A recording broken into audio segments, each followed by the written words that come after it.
Bless the Lord, O my soul, blessed art thou, Lord. Now recently I got a notification that it's been 3 years since I shared the first video with y'all, and I thought, for this milestone, let's revisit a few highlights, and it's also good for our reflection together.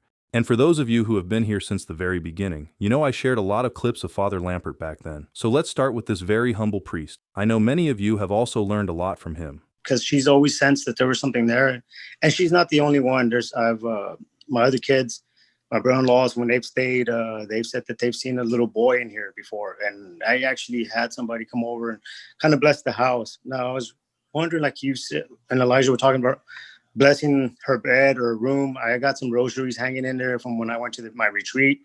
Now, does that have a significance if we haven't gone to confession, which I just went last week, but if you have sin and you go in, does that count? I would say that, again, if we've sinned, if you haven't been to confession, but your intention is to go as soon as you can, then I think you're okay. But I do think it's important to be in a state of grace yourself if you're going to go in and offer a prayer of blessing. I will say, if you believe there's some type of presence in your home, then you should have a priest come into your house and offer a very specific exorcism prayer. So there is a very specific prayer that a priest can say in a home that's troubled by evil spirits or a restless spirit, if you will. So if there's a spirit of a little boy or whatever that you said that may be present. So it's not just having the priest come in and say kind of a generic house blessing. You need a very specific blessing because you believe that there's some type of presence or entity in your home.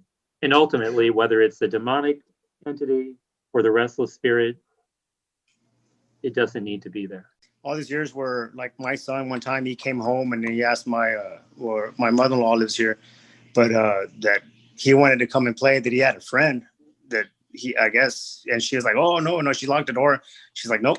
And she got scared. And there was another time when we went to the mall and my brother-in-law was here with his wife, and our son went with us. But she said that she went to the bathroom and there's like 3 doors. The one in the middle is the bathroom, and the 2 on the sides is our room and my daughter's room now. But when they were walking there, she noticed off the side it was a little boy. She thought it was our son Adam standing there. She's like, oh, hi, Adam. And she went into the bathroom. When she came out, she's like, I didn't know Adam was here. Mm-hmm. And then they're like, Adam's not here. Adam took off with us, and he was with us. So that's why I've always said that it's a boy. I've never seen it, but then my wife always says that evil won't hunt evil. That's what she says. But I think I'm the most faithful one here, and my wife too. And I've been trying to get everything I can done to get closer to God.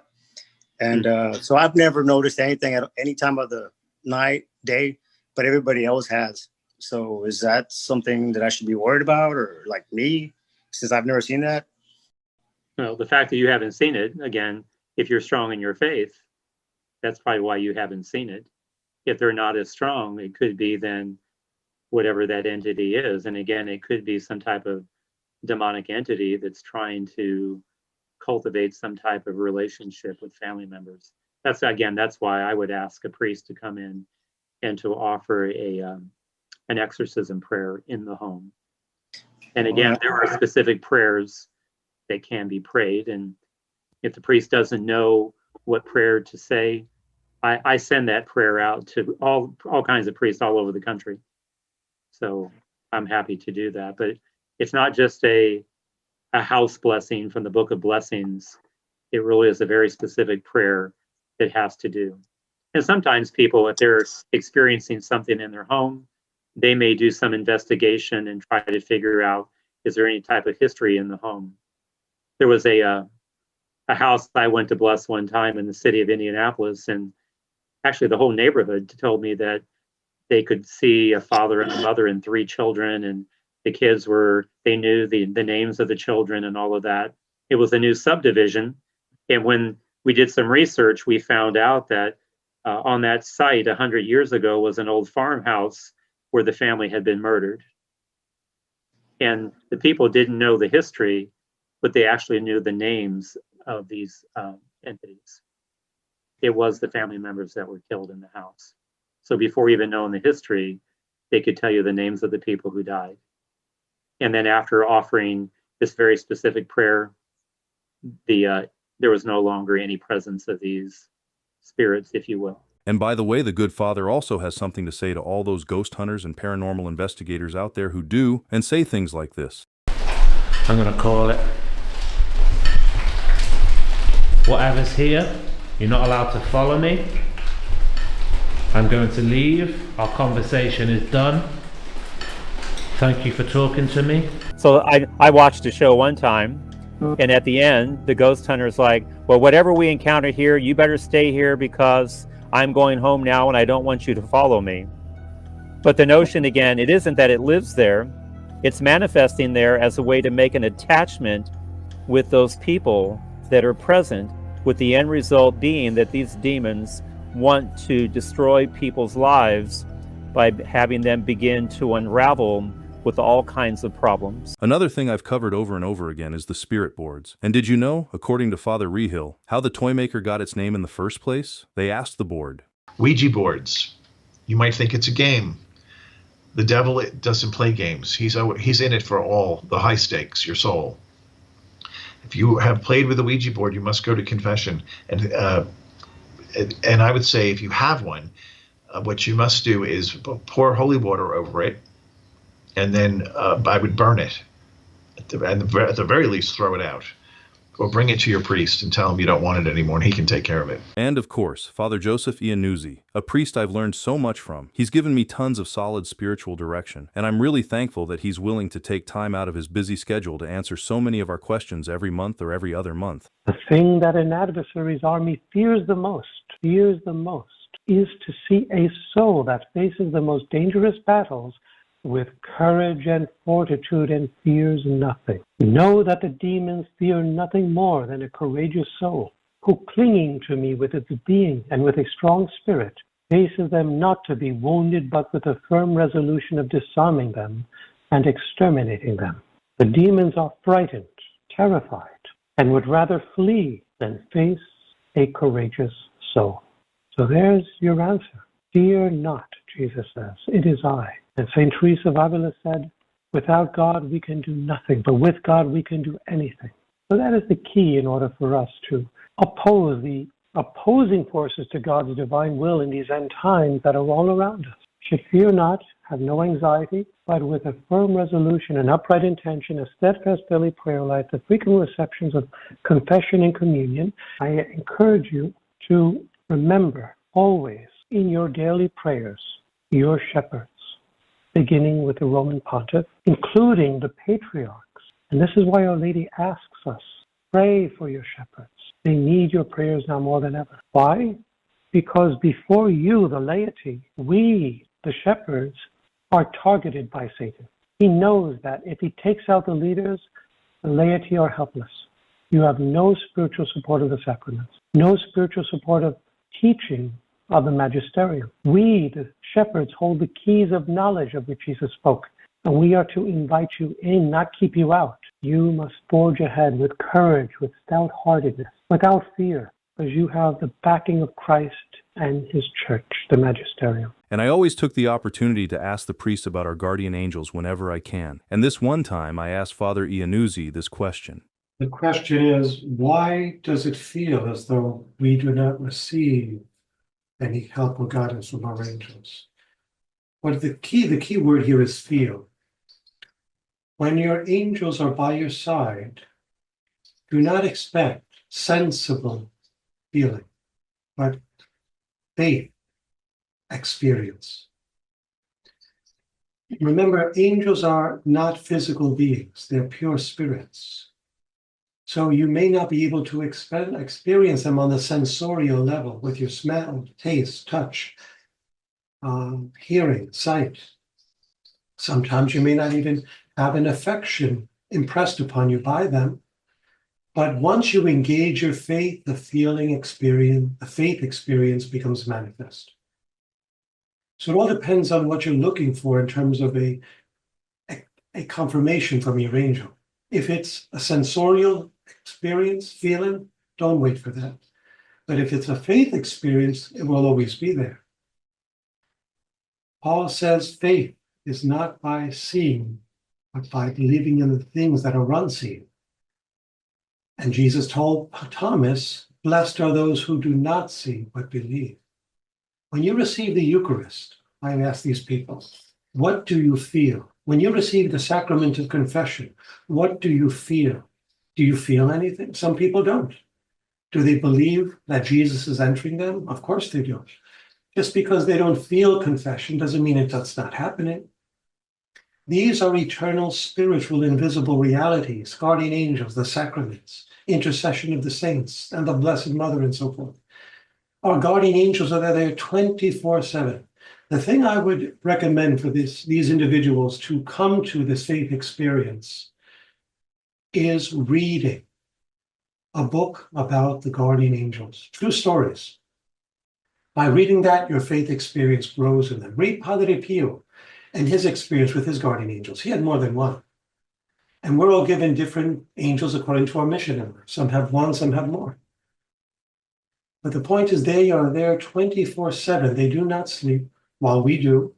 They never leave our side. If we enter into a state of recollected contemplative prayer, I believe we will be able to see them with the eyes of our soul. This is called internal vision. It's also known as the mind's eye. That's the word God uses with Catherine of Siena.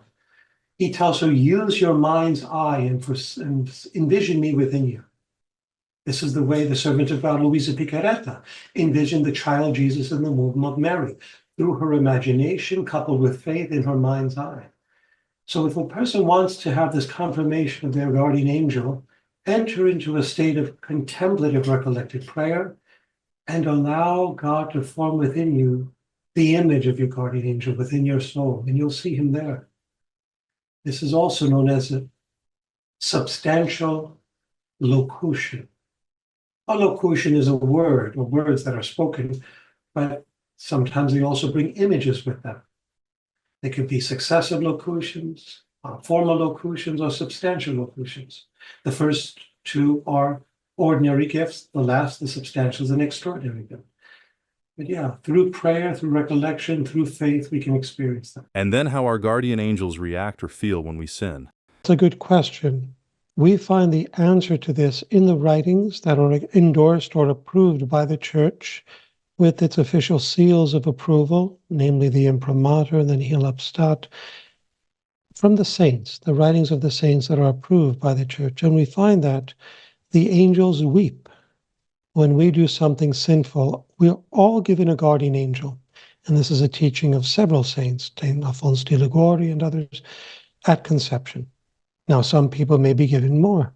Padre Pio addresses this as well, depending upon their mission, their universal mission and vocation in the Church.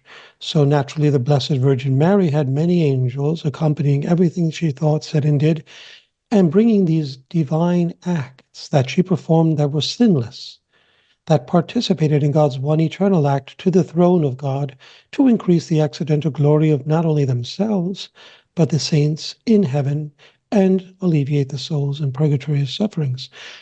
Now, our guardian angels, we all have one guardian angel. And when we do something sinful, it causes them to weep. Why? Because they are pure spirits. They have no stain, no imperfection in them. They are pure emanations of God's love. And when they see sin, or they experience it, and they have to because they're always by our side 24/7, even when we sleep, they lose, in a way, some of that accidental glory that they would have otherwise received had we done something good. So we affect them as well, not just God. So they weep not only for God's sufferings on account of sin, but because of their own opportunities lost to grow in the glory of God through our good acts on earth, which are replaced by sinful acts.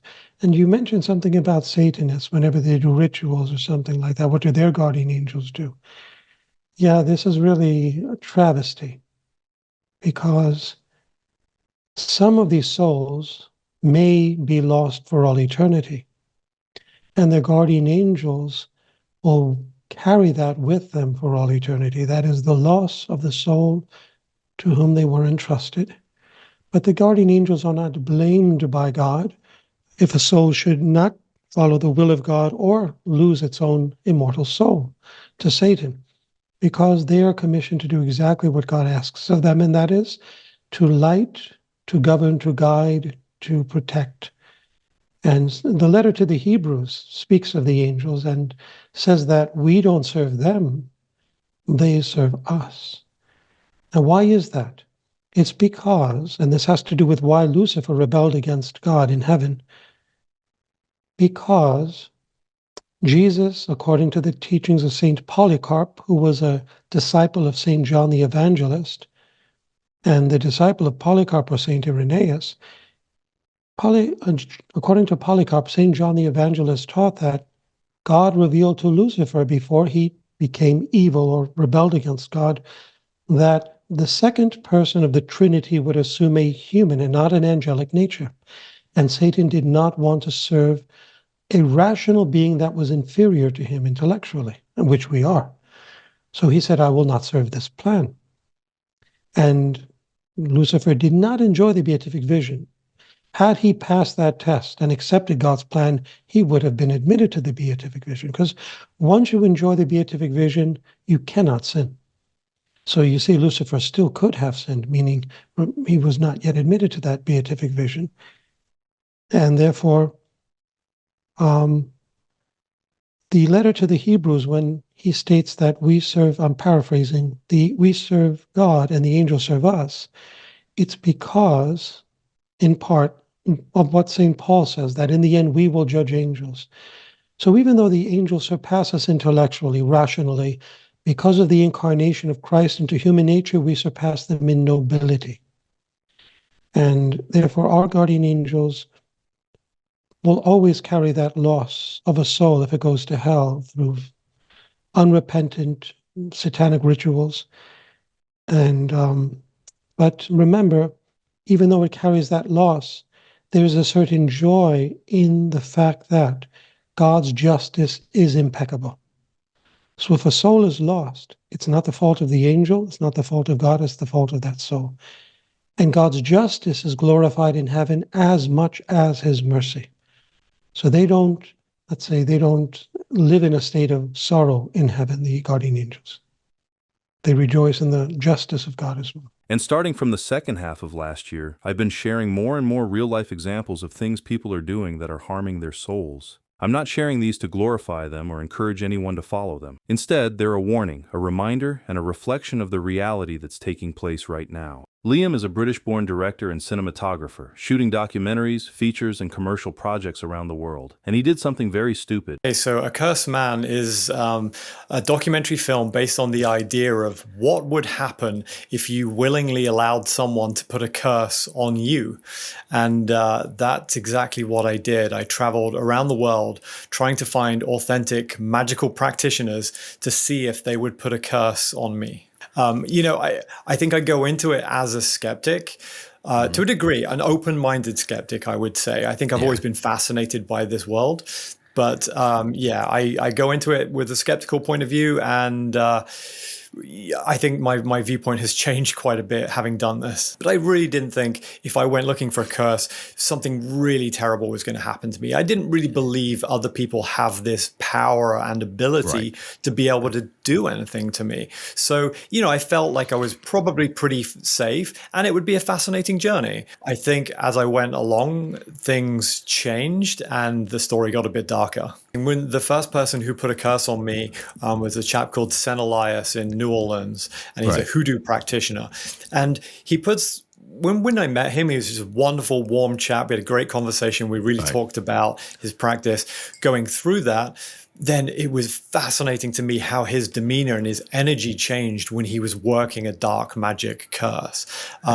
It got really dark in the room, metaphorically, and it was quite scary. At that point, I started to feel, hey, this isn't a joke anymore. He's putting a huge amount of energy into it. I had this idea, the filmmaker in me had this idea. I wanted to see multiple curses and what that would look like. Again, going back to that original idea that I didn't think it would affect me anyway. But even in the few weeks leading up before I went off to India and then Mexico, things started to happen. I think it started in my dreams first. And it's also where the magic practitioners said I would start to experience it. I started to have terrible, terrible dreams. And, that sense of not sleeping, the sense of anxiety that was starting to seep into me, making this film, I had this idea I wanted to do and experience these things. Now at this point, I'm starting to feel the dreams are getting worse. And then we find this opportunity that this gentleman who's a brujo who practices, worships Satan. That's his magic of choice. And he says, I can introduce you to Satan, in which you will make a blood pact with Satan yourself and get to wish this dark thing upon myself. And it really was a situation where we had to travel across a lake in what was probably the smallest boat in Mexico, but we travel across a lake, climb a jungle, and then we enter into Satan's cave, which was streaming with thousands of bats just pouring out of this thing. And then we had to go in there, and bats were bouncing off of our heads. At that point, I just kind of, as I said, I think I disassociated a bit and went with the ritual. I think there was something in my gut that was saying, I'm supposed to be doing this, even though I feel like it might be the wrong choice. I'm suffering real effects now. I actually had the first dream I've ever had where I woke up with sleep paralysis and I swore I could see a shape in the doorway of our bedroom. That was terrifying to me. I've never had that before. It's a known phenomenon. It happens to people. But the fact that I have brought this onto myself was scary.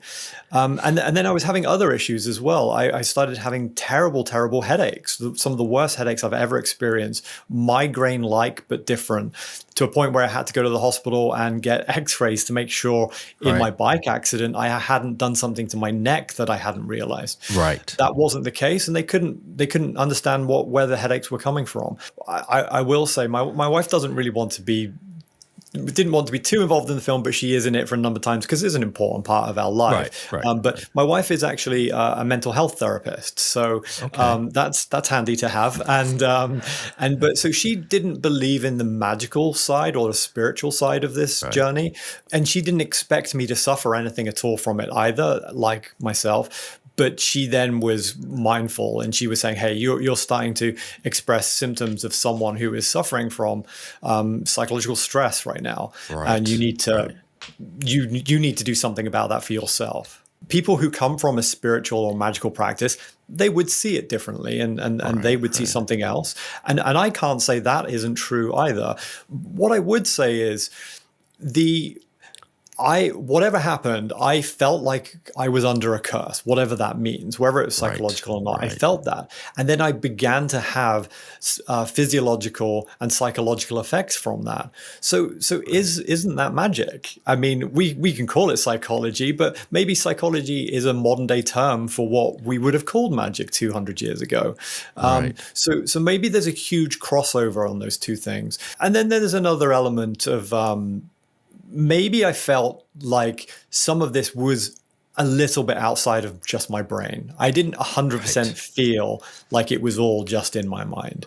I'm not going to go too far and say, I was being attacked by demonic forces. I'm not going there, but I will say it did feel more than just in my mind at times. Yeah, so that's important. So eventually, I go back to the original people that I found on my journey to look for magic. And I went back to them to ask for some help. Hey, I needed to get out of this. I needed to undo this. And one of the things they said to me was, you're an idiot. B, what you've done is actually really dangerous. And they were genuinely concerned they would not be able to undo it. Right. And they said the words that I wrote in that pact with Satan was so powerful, and the words themselves are the bind, and the words themselves are the intention. And if I share that with the world, we're undoing their work to try and undo it. So they said, look, you need to keep that to yourself, because we don't want that being in this kind of spiritual echo chamber that hasn't gone away. And so it was important that they said to me, do not show that letter. So the compromise was to blur out the exact kind of desire I had put down, dark desire, I would say. And so, so I am keeping that to myself. And again, look, if I was 100% skeptical, I'd be comfortable to say, hey, I asked for this and it doesn't matter. I'm not going to take any chances now, honestly. I'd rather not. You still have the note, or didn't they get torn up and burned? Yeah, so as part of the ritual they performed, we destroyed it, Right. Liam explained that he's been suffering from migraines, headaches, anxiety, and overwhelming feelings of doom and gloom, symptoms that many exorcists have openly talked about, and he still doesn't seem to think that he's under demonic attacks. The devil wants all of us, you and myself, to be miserable. He wants us to wallow in a real self-hatred and to be really unhappy and miserable.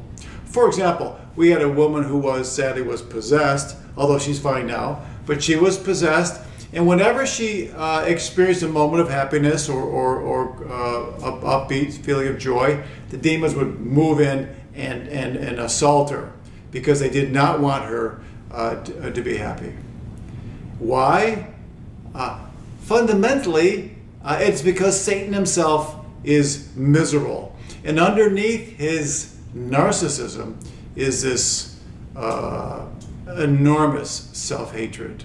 And that's how misery and self-hatred and the demons can't stand joy and happiness. That's not what they run from it, and they want us to be like themselves. And sometimes people think, well, that's Christianity too. This miserable, negative existence. Nothing can be further from the truth. Of course, the cross is a central figure in our religion, of course, and there are times of fasting. But ultimately, at root, Jesus spoke of his joy, that my joy might be yours, and your joy might be full. Peace I leave with you, my peace I give to you. One of the great saints said, God save us from sour-faced saints. There are no sour-faced saints. Joy is a sign of the Holy Spirit's presence and the true life of Christianity. So, by the way, and one of the assignments I give to the possessed or the afflicted demonically afflicted, which is one of the most difficult assignments I give them, I say, I want you to go out and do something fun every day. Just something little. Go for a walk, read a book, talk to a friend, something that you enjoy. And many times they have a very difficult time doing it. It's quite striking. So self-hatred and misery come from hell. Joy and peace come from the Lord.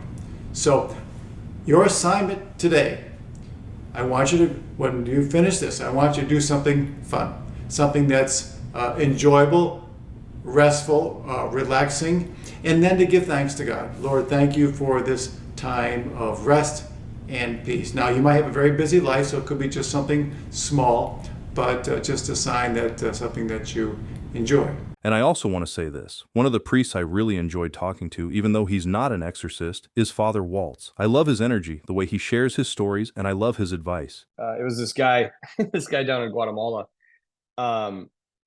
Great guy. You know, I used to take high school kids down to Guatemala all the time, and we would go down, work with the God's Child Project, and we build homes for people. The God's Child Project wasn't really all that Catholic. It was at the beginning, and then it kind of switched, but it was good for the kids because they got, like it could be as Catholic as I made it, because I was kind of in charge of the whole trip. So we had mass every day, and we went to orphanages, and we built homes, and we did all this stuff. And we one night we went to this homeless shelter, and we went every year. And it was a really weird place. Like they would check their knives, their drugs, their guns at the door, and then they could come in and spend the night and have a nice meal and sleep. And so we went in there, and yeah, there was this one guy in there, and we met him every year. And every year he told us all these stories. You know, one year he was with the Coast Guard. This is a Guatemalan, right? Worked for the U.S. Coast Guard, so that's clearly untrue. The one year he was a Navy SEAL at one point. He was a Green Beret at one point. His story just kept changing, and again, you know, I talked to the guys, and I was like, "What's going on with this guy?" And he's like, "Well, he's just, you know, he's an alcoholic. He's drugs. You know, he's abandoned his family, whatever, and he's just been here for whatever 5 years." So one year we were down there, and my buddy Doug, he's like, "Hey," and he was talking to him. He's like, you should pray over him." And I'm like, "Okay, I got no problem praying over people." So I'm praying over this guy, and I'm like, "Lord, you know, we ask for deliverance, and that you know, for your beloved son, and if there's any spirits of, you know, alcoholism or drugs or whatever," I'm like, "in the name of Jesus, be gone from this man." And all of a sudden, this dude went ballistic. Like, and he was a little guy, you know, and my buddy Doug's a pretty freaking big guy.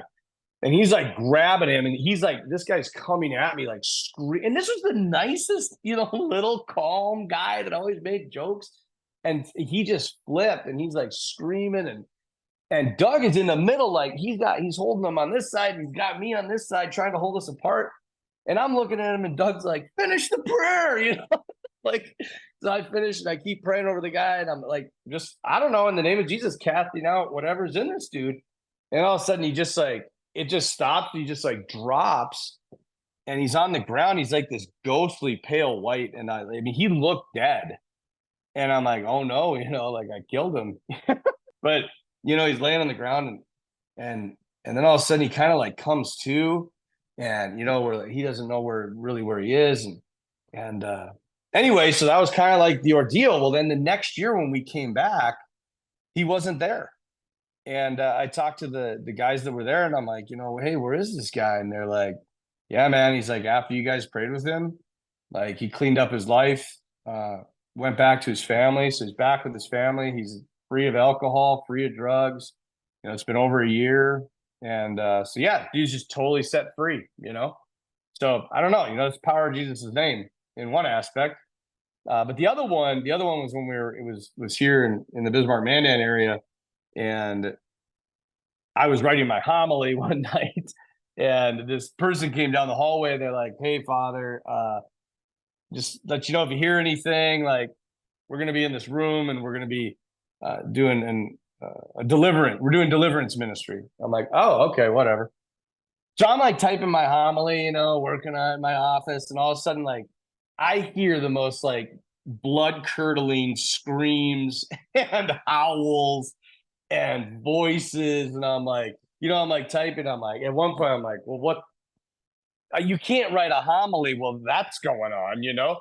So I'm like sitting there trying to like, I don't know, like get focused, and all of a sudden the door like flies open, and this person's like just you know, sweating, and they're like, "We need your help." And I'm like, "With what?" And they're like, "We have an exorcism going on." I'm like, "Oh shoot!" Like, okay, like, and I'm like, "Okay," you know. So like they take me down, and I walk in, and there's 4 guys that are on top of this, like kind of holding this woman down. This woman, I don't know, she's probably 60 something, and like maybe like 5'2", 5'3", 120 pounds. I mean, this is not a big person. And I'm like getting down, and I like get behind her, and I get her like, so I'm like doing like a full Nelson on her, like just holding her like that, because she's screaming like these guttural screams, and like multiple voices at the same time. Really weird, like different octaves of vocal dynamic, I guess. You know, screaming, growling, whatever. And like I'm just hanging on with all of my might, and like she gets loose at one point and grabs this guy like that's holding onto her, and just was like, woof, like, I mean, this dude flies like 3 feet, 4 feet backward. And I'm like, there's no way this little old woman could pick up a grown man and throw him, you know? And so I'm like, we're dealing with something really, really, you know, supernatural here. And everybody's like, they always want to hear these stories, especially when I teach a confirmation or the high school. They always want to hear about the devil. And I'm like, you guys, like that entire time that I was in that exorcism, it was not fun. There's nothing fun about it. And that's what I hate about, scary movies and all that stuff. It's like this pop. So you want to be scared and because you're going to be safe. With the devil, there's nothing scary about the devil. He's just incredibly miserable and sad and deprived of goodness and despairing, and like I don't know how to really capture like how dark and without joy this person was. Like, it was not scary. I was not scared the entire time. I was brought to tears numerous times because this poor little woman was just possessed by this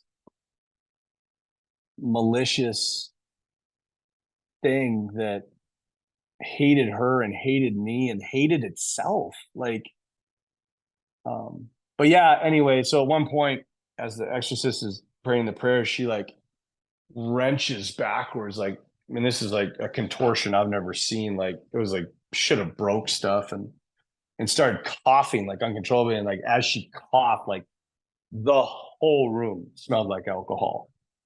And I'm like, what the heck is that? And the exorcist, he's like, we just expelled the demon of alcoholism, which was rampant in her life. So then anyway, so this went on for like an hour. Give me an idea of like the power and the strength. When I woke up the next day, so from here to here, here to here, I was black and blue because that's how hard I was holding on. And yeah, I didn't hear anything from her or anything else because I wasn't on the exorcist team or anything. I just got pulled in for that one. Well, like a year or 2 years later, I don't know what it was. I'm in the supermarket and I see her.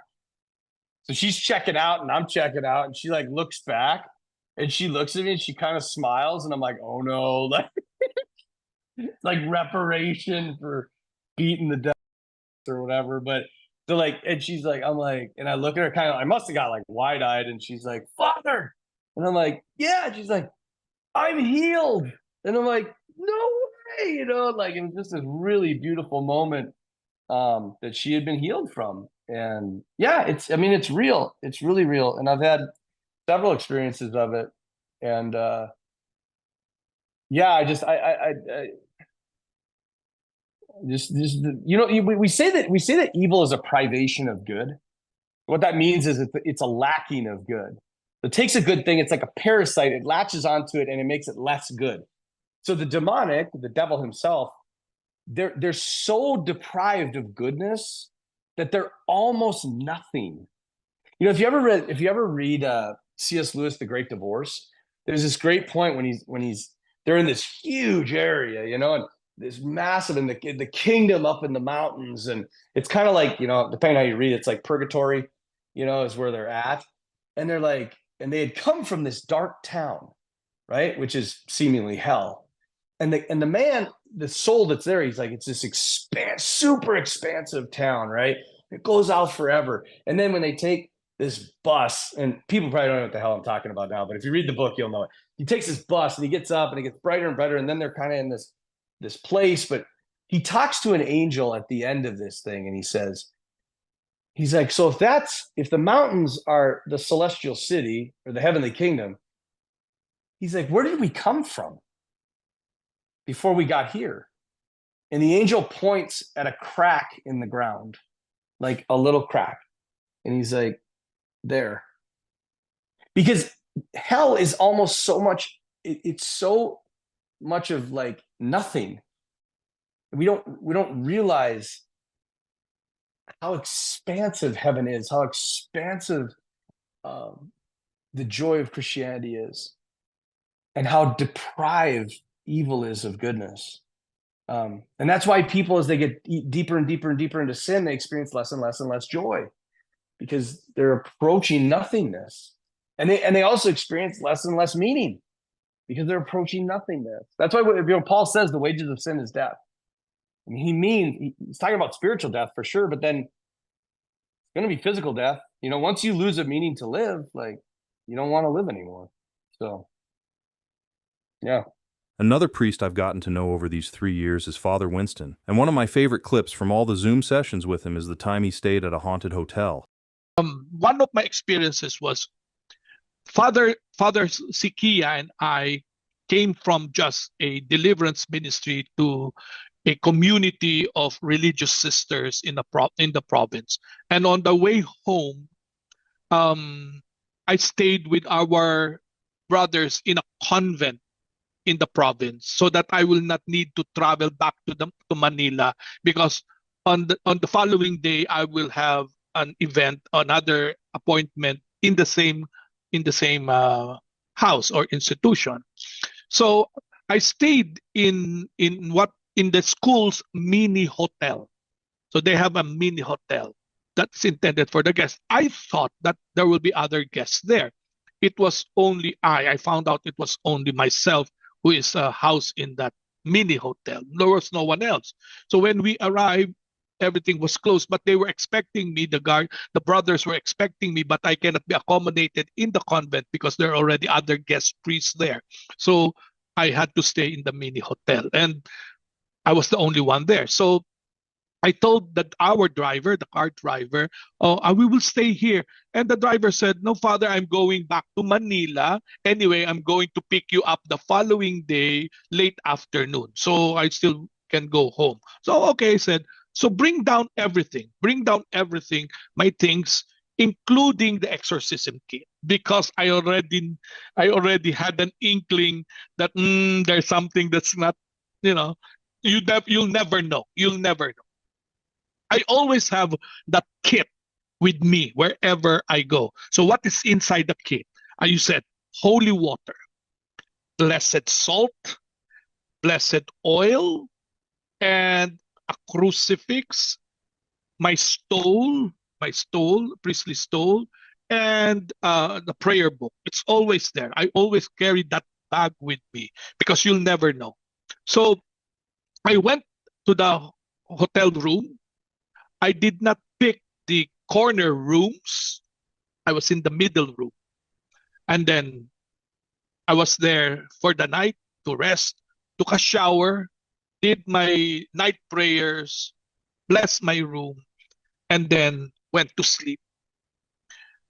3:00 in the morning, the things that you were telling me occurred. First, knocking at the door. There was knocking at the door. Then, before the knocking at the door, the faucet inside the bathroom suddenly opened. I can hear the water, and I said, "This is it." And then the knocking at the door, constant knocking, and then scratches. I can hear fingernails scratching the wall behind the television set. And then there were movements as if walking on the ceiling. So I prayed first. And I said, my guardian angel, please expel the spirits so that I can sleep. I still have an event tomorrow. Well, as I was joking myself, the things continued, the manifestation continued, and perhaps the guardian angel was telling me, "You are the priest. You should be able to respond to this. I'm here to strengthen you and strengthen your faith, but not to do this expulsion. You do that expulsion. You are the priest. You know what to do." So what I did was, I opened the kit because it was beside me, and then got the holy water, blessed oil, blessed salt, put on the stole, and I prepared myself to pray. Then opened the book for the deliverance of the room. And then after the prayer of deliverance, I started to bless again the room for the purpose of deliverance, anoint the walls with blessed oil, and placed blessed salt in the corners. That stopped things. It stopped. And then I thank God. After that, cleansing prayers, thanksgiving to the Lord, and went back to sleep. And it was quiet since then. So this is in a mini hotel. Now, can lay people do that? Yes. This is what I advise. Again, I said, go and download the prayer that is found in the AMO website, www.amoe.ph.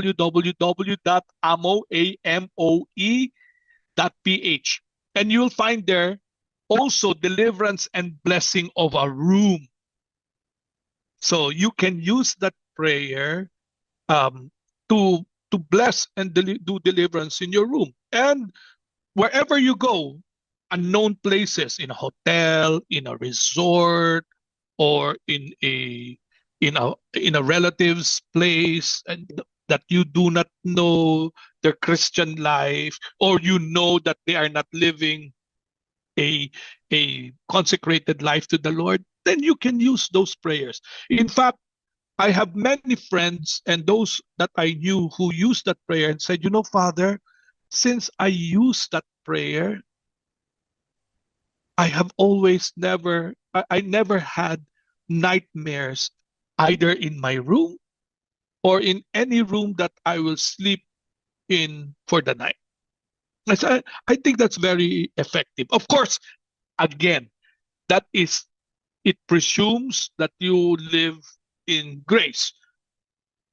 Because if you do not live in grace, the first thing that happens to us is we will have fear that we will not be protected because we are in alienation with God. When we are in the state of grace, we know that we have confidence that we are friends of the Lord. We have confidence that we are truly children of God. And therefore, what we ask in His name, He will grant us because we are His children. We are confident. But if we are not friends of God, we do not live according to His holy will, then we will not have confidence in believing and trusting that He will protect us. So this is something always a good practice. So go and download that prayer. It's in PDF form, so you have that on your mobile phone, and every time you'll be traveling, you can use that prayer. So what is in the kit? Well, as I said, you can holy water, blessed oil, blessed salt, and you can also have blessed candles. Or now I've seen other people, they buy small bells. They buy small bells and have the priest bless the bell so that it will be a holy bell, a blessed bell, and they will use that in their places that they go. I find that also we exorcists also find the use of blessed bells very effective, not only in the ministry, but also in the life of the faithful people. And I'll wrap things up with this last clip. Once again, I want to thank all of you for your continued support over the past 3 years. I hope that whenever you're here, you're always learning something new, and I encourage you to keep praying for one another. May God bless all of you. I hate even talking about it because it gives me anxiety.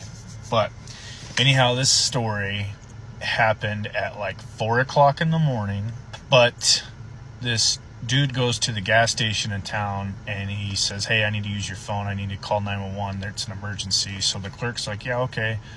So the guy calls 911 and says people broke into his home and his wife's still there, and that he was going to go back to the house. So, I mean, there's already kind of some red flags with that. I mean, that just doesn't seem logical that you leave your wife, or that multiple people are going to break into the house, and it's usually like 1 or 2 at the most.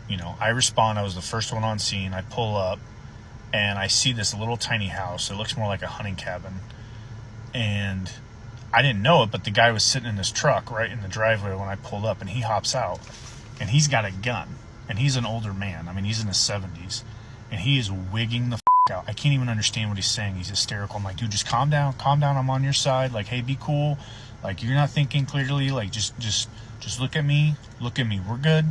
Just give me your hands. Calm down. I need your gun. All right? You're not in the right state of mind right now to have that. Just give me your gun. It's okay. You're not in trouble. So he gives me the gun. I unload it. I make it safe. I put the gun in here. Put the bullets on the hood of his truck.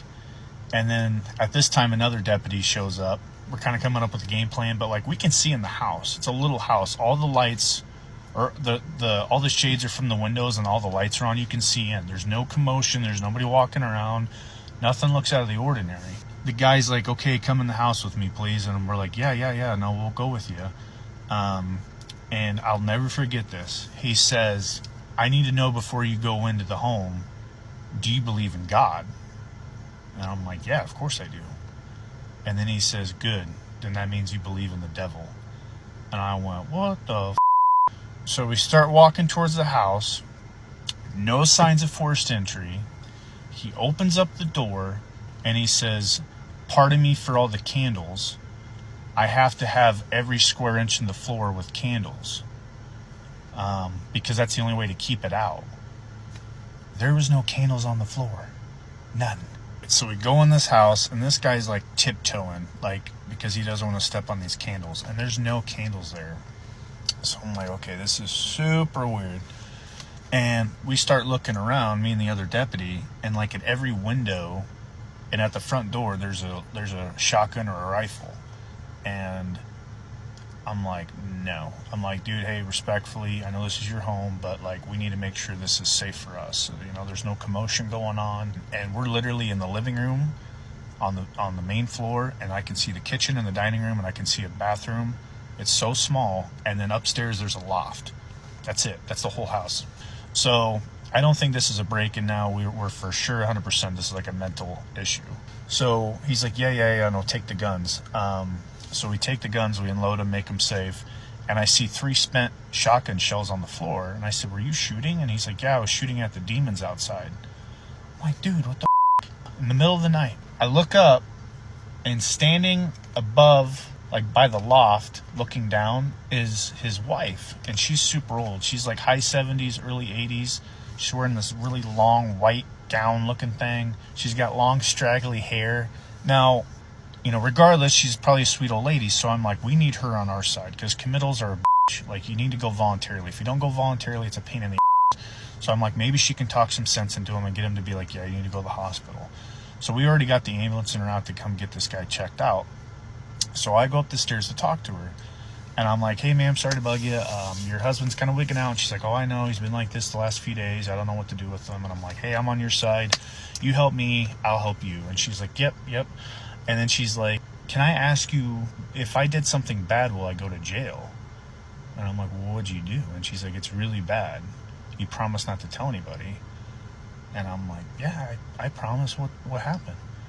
And she said, I had to feed it. And I said, feed what? She said, I had to feed the demons.